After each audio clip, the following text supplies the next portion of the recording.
ಅಣ್ಣ ಸ್ಟಾರ್ಟ್. ಓಹ್, ಹೇಗಿದ್ದೀರಪ್ಪ ಎಲ್ಲರೂ? ಮತ್ತೆ ರಷ್ಯಾದಲ್ಲೇನೋ ಎಕ್ಸ್ಪೆಲ್ ಮಾಡ್ತಾವ್ರಂತೆ, ನಿಜನಾ? Russia MBBS reel versus reality day 2 expel ಮಾಡ್ತಿದ್ದಾರೆ. ಏನಕ್ಕೆ? ಇದಕ್ಕೆ ಮೇನ್ ಕಾರಣ ಯಾರು? ಕನ್ಸಲ್ಟೆನ್ಸಿ. ಹೌದಾ?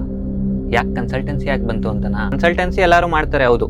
ಬಟ್ ಕೆಲವೊಬ್ರು ಕನ್ಸಲ್ಟೆನ್ಸಿನ ದುಡ್ಡುಗೋಸ್ಕರ ಅಂತಾನೆ ಮಾಡಿರ್ತಾರೆ. ಇನ್ನು ಕೆಲವೊಬ್ರು ನಿಮ್ಮ ಫ್ಯೂಚರ್ನು ನೋಡ್ತಾರೆ, ಅವ್ರ ದುಡ್ಡನ್ನು ನೋಡ್ತಾರೆ. ಈ ಥರ ಇದ್ದಾಗ ನೀವು ಯಾವ ಕನ್ಸಲ್ಟೆನ್ಸಿಗೆ ಹೋಗಬೇಕು ಅಂತ ಅನ್ಕೊಂತೀರಿ? ಆಬ್ವಿಯಸ್ಲಿ ಫ್ಯೂಚರು ಮತ್ತು ದುಡ್ಡು ಎರಡೂ ನೋಡುವಂಥ ಕನ್ಸಲ್ಟೆನ್ಸಿಗೆ ಹೋಗ್ತೀರಾ. ಇಲ್ಲ, ನೀವು ಹೋಗೋದೇ ಯಾರು ಬರೀ ದುಡ್ಡುಗೋಸ್ಕರನೇ ಕನ್ಸಲ್ಟೆನ್ಸಿ ಮಾಡಿರ್ತಾರಲ್ಲ ಅವ್ರ ಹತ್ರನೇ ಹೋಗ್ತೀರಾ. ಅವರೊಂದು ಬ್ಯೂಟಿಫುಲ್ ಪ್ರಪಂಚನ ಕ್ರಿಯೇಟ್ ಮಾಡಿರ್ತಾರೆ.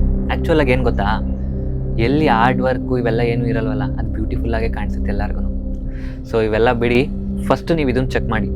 NMC ಗೈಡ್ಲೈನ್ಸ್ ಫಾಲೋ ಮಾಡ್ತಿದ್ಯಾ ಆ ಯೂನಿವರ್ಸಿಟಿ? WHO ಅಪ್ರೂವ್ಡ್ ಆಗಿದೆಯಾ ಆ ಯೂನಿವರ್ಸಿಟಿ? ಇವೆಲ್ಲ ಚೆಕ್ ಮಾಡಿ ಆಮೇಲೆ ಕನ್ಸಲ್ಟೆನ್ಸಿಗೆ ದುಡ್ಡು ಕಟ್ಟೋದು, ಸರಿನಾ?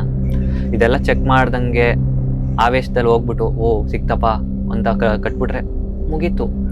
ಸೊ ಫೈನಲಾಗಿ ಹೇಳೋದೇನಂತ ಅಂದರೆ, ಇದು ನಿಮ್ಮ ಫ್ಯೂಚರ್, ನೀವು ಸೆಕ್ಯೂರ್ ಮಾಡ್ಕೊಬೇಕು. ಅದೇನು ಬರೀ 6 ವರ್ಷ ಓದೋದ್ರಲ್ಲ, ಇದು ನಿಮ್ಮ ಲೈಫ್ ಲಾಂಗ್ ಜರ್ನಿ. ಸೊ ಎಲ್ಲಾನು ಕನ್ಸಲ್ಟೆನ್ಸಿ ಮೇಲೆ ಬಿಡೋದ್ರ ಬದಲು ರೆಸ್ಪಾನ್ಸಿಬಿಲಿಟೀಸ್ನ ನೀವು ಸ್ವಲ್ಪ ರೆಸ್ಪಾನ್ಸಿಬಿಲಿಟೀಸ್ ತೊಗೊಳ್ಳಿ. ಕನ್ಸಲ್ಟೆನ್ಸಿ ಎಲ್ಲ ವಿಷಯನೂ ಹೇಳ್ತಾರೆ ರಷ್ಯಾ MBBS ಬಗ್ಗೆ, ಏನು ಮುಚ್ಚಿಕಲ್ವಾ? ಆಮೇಲೆ ನೋಡ್ಕೊಳ್ಳೋಣ.